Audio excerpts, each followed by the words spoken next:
Welcome back on Taka Tales Stories, where tonight's nightmare begins with a Facebook notification from someone who died over a year ago.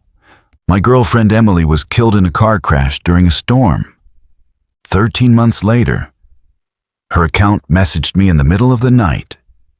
At first, I thought it was a hacker. Then the messages started mentioning private memories nobody else on Earth could possibly know. And tonight, she sent one final message that makes me believe she never actually left. Most people think tragedies feel dramatic in the moment.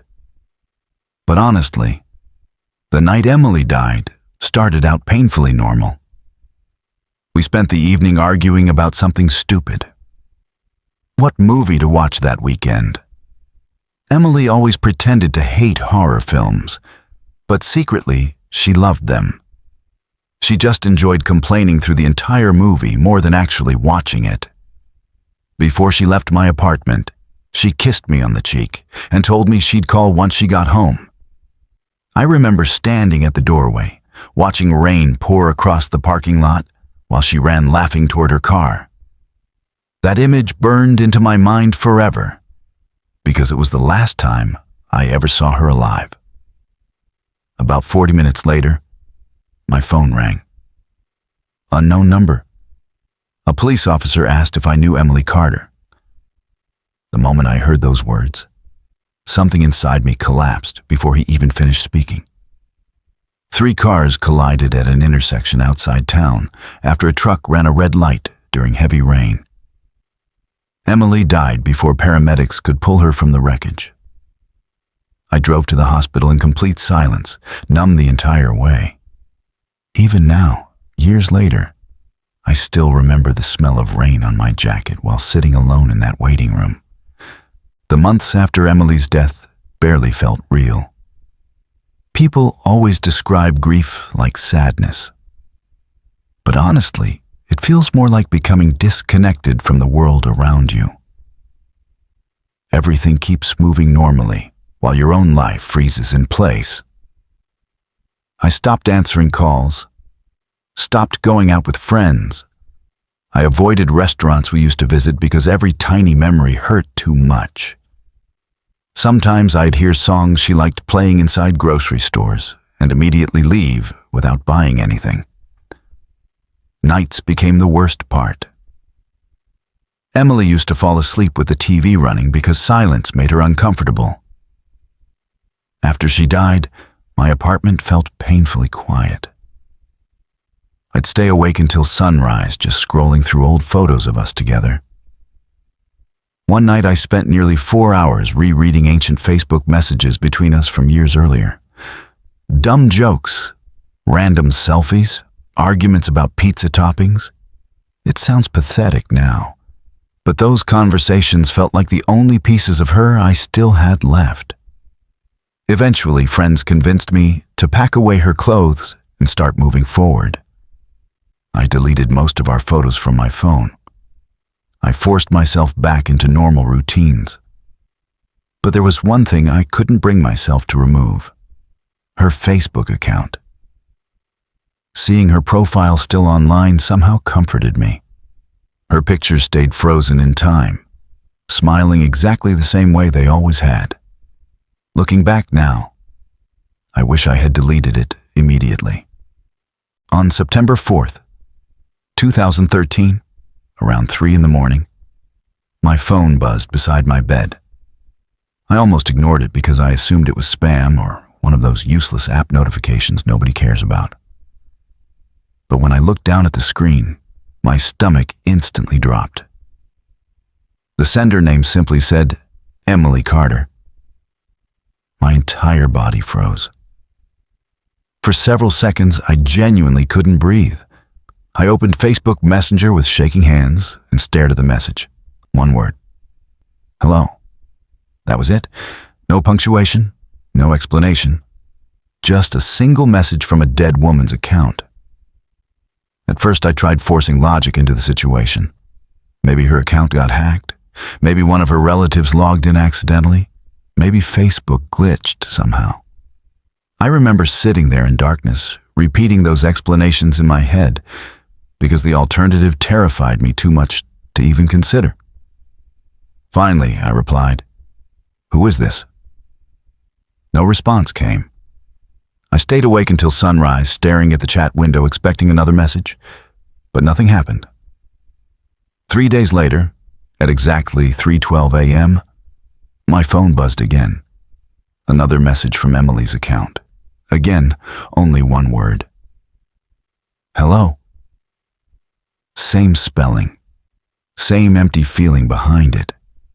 That second message disturbed me far more than the first, because now it felt deliberate, like someone wanted me paying attention, and unfortunately, I was. The next morning, I logged into Emily's Facebook account using an old password she once shared with me years earlier. Somehow, it still worked. I immediately changed the password, added two-factor authentication, and forced every device to log out remotely. I even checked login activity, expecting to see some random location overseas where hackers accessed the account. Nothing appeared. No strange devices. No unknown IP addresses. According to Facebook, nobody had logged into the account recently, except me. That should have reassured me. Instead, it made everything feel worse. For almost a week, nothing happened. I convinced myself the problem was solved. Then another notification arrived around 2 in the morning. Miss me? This time I nearly threw my phone across the room. I checked the account immediately. Still no suspicious logins, no password changes, nothing. I started becoming obsessed. Every night I stayed awake, waiting for more messages. Sleep became impossible. Whenever my phone vibrated, panic shot through my chest instantly. Then the messages slowly became stranger. They weren't threats or creepy horror movie nonsense. Instead, they sounded personal, familiar, almost playful sometimes. Exactly like Emily texting during late nights when she couldn't sleep. That detail disturbed me most because whoever controlled the account somehow understood her personality perfectly. Friends told me to report the profile or delete it completely. But deep down, part of me didn't want the messages to stop. Because even through the fear, it still felt like hearing from her again. About 2 weeks later, the messages changed completely. Instead of short greetings, the account started sending references to private memories only Emily and I shared. One message read, "The wheels on the bus go round and round." That sounds harmless until you understand why it terrified me. Emily used to sing that song in an absurd deep voice during long road trips, specifically because it annoyed me. Nobody else knew about that joke. Another message simply said, "Cinnamon scent candles." Years earlier, autocorrect accidentally changed one of our texts into that exact phrase, and we laughed about it for months afterward. I never posted that online, never told anyone. I even searched old social media posts, trying to find some explanation for how another person could know those details. Nothing existed. Every message felt surgically targeted toward memories buried deep inside my head. I stopped telling people about the situation because every explanation sounded insane once spoken aloud. My co-workers started noticing dark circles under my eyes from lack of sleep. I began drinking heavily at night, just trying to calm my nerves enough to function. Yet despite how terrified I felt, I kept responding. That's the embarrassing truth. Some desperate part of me wanted it to really be her. Grief can make intelligent people believe irrational things because the pain of losing someone never fully disappears. And whoever, or whatever, controlled that account seemed to understand that perfectly. One morning, I woke up to multiple Facebook notifications saying Emily tagged herself in several photos on my profile. At first, I assumed it was another strange glitch. But when I opened the pictures, Cold fear spread through my entire body instantly. The first image showed me sitting at my kitchen table drinking coffee. The second showed me outside work talking on my phone.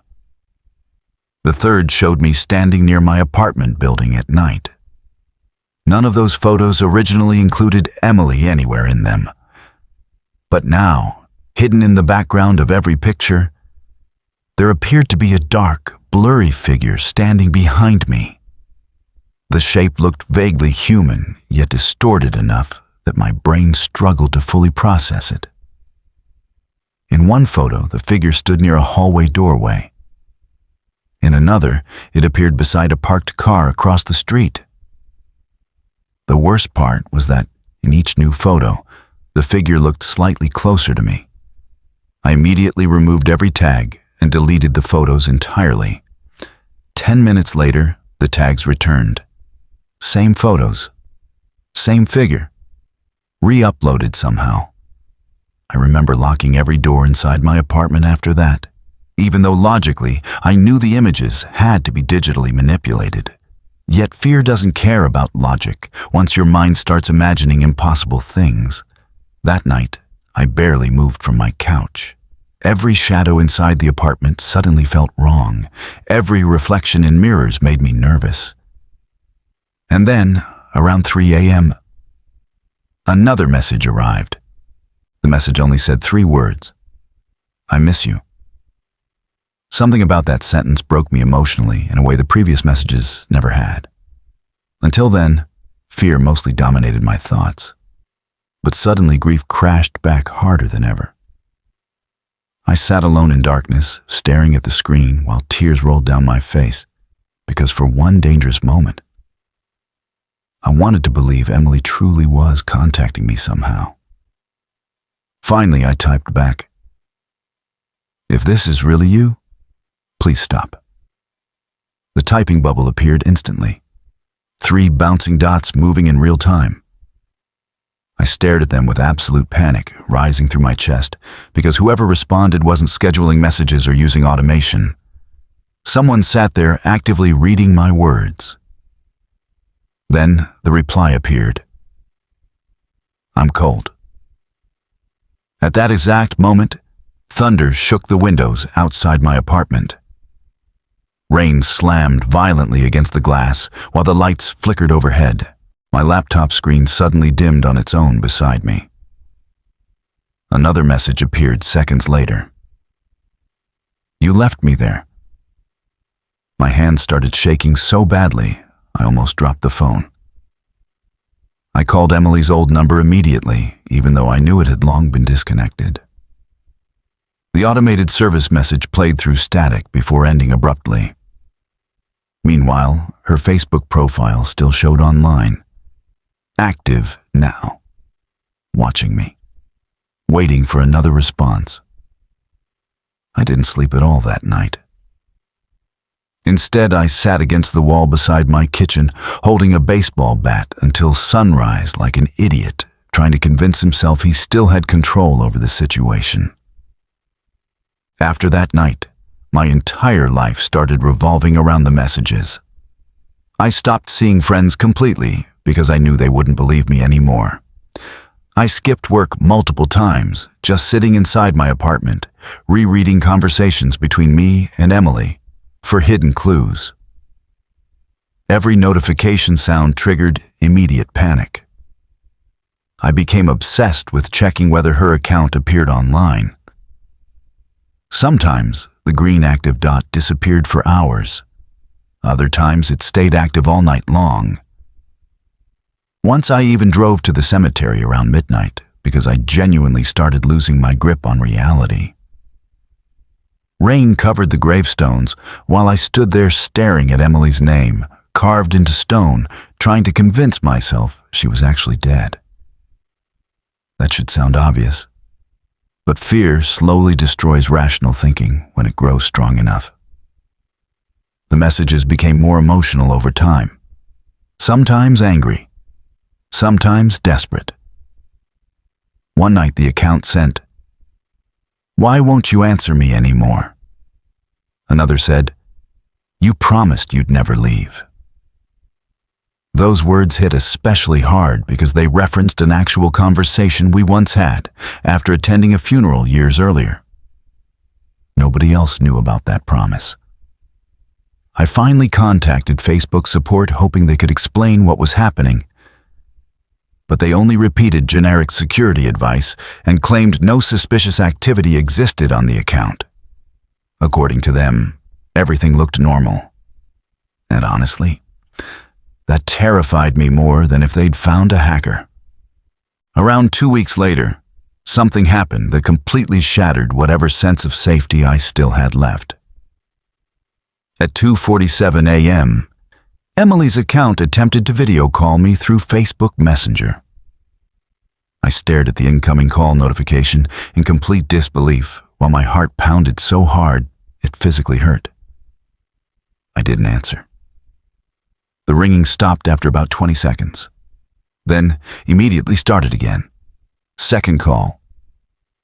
I still couldn't move. Every instinct screamed at me not to touch the phone. Finally, the call ended. Seconds later, a message arrived. "Why are you afraid of me?" I remember feeling genuine nausea reading that sentence. The typing bubble appeared again, almost instantly. "I can see you." I slowly turned toward the dark hallway leading deeper into my apartment. Nothing stood there. But for several terrifying seconds, I truly believed someone might be watching me from inside my own home. Another message arrived. "Behind you." I spun around so violently, I knocked over a lamp beside the couch. The room remained empty except for darkness and rain outside the windows. Rationally, I knew somebody was manipulating me psychologically. But emotionally, fear had already taken complete control. That night, I unplugged every device in my apartment except my phone. I even covered mirrors with blankets because paranoia convinced me I might see something standing behind me unexpectedly. Looking back now, I realize how completely broken my mental state had become. But at the time, surviving each night felt like the only thing that mattered anymore. Tonight changed everything. Emily's chat window suddenly opened by itself while I sat at my computer, and messages started appearing faster than ever before. She described the crash in horrifying detail: the rain, the shattered glass, the cold inside the car after impact. Then one message made my blood run cold. I tried reaching for my phone. Police actually found her damaged phone near the passenger seat, and I never told anyone that detail. The final messages came slowly after that. "I'm still here. It's so dark. And finally, come find me." And even now, the typing bubble is still moving. For over a year, I convinced myself the messages had to be some cruel prank or a psychological breakdown caused by grief. But tonight, another possibility entered my mind. One even more terrifying than ghosts. What if Emily didn't die instantly like police originally claimed? What if she stayed trapped inside that wreck longer than anyone realized? Cold, alone, trying to reach her phone in the dark. The more I reread the old crash reports, the more inconsistencies I found. Witnesses describing delayed emergency crews, missing timeline details. And suddenly, the idea that Emily may have spent her final moments waiting for help, waiting for me, felt more horrifying than any supernatural explanation ever could. Yet one impossible question still remains. If this isn't really her, then who else could possibly know all those private memories? And why is the typing bubble still moving? Like someone is still trying to speak from somewhere far away. A few minutes ago, while finishing this story, the typing bubble suddenly disappeared and the chat went completely silent. Then one final notification appeared on my screen. A photo attachment. I opened it slowly and felt my stomach drop. Rain-covered twisted metal beneath dim headlights, and in the corner of the image sat Emily's cracked phone glowing in the darkness. Then the final message appeared. You never said goodbye. Right after that, the account went offline forever. No typing bubble, no active status, nothing. But honestly, I still catch myself staring at that empty chat window every night, waiting for those 3 dots to appear again. So tell me honestly, if someone you loved died, and their account suddenly messaged you over a year later, would you answer? Or would you block the account forever? Comment below. And if this story made you think twice about old profiles that should have stayed inactive, stick around for the next nightmare on Taka Tales Stories.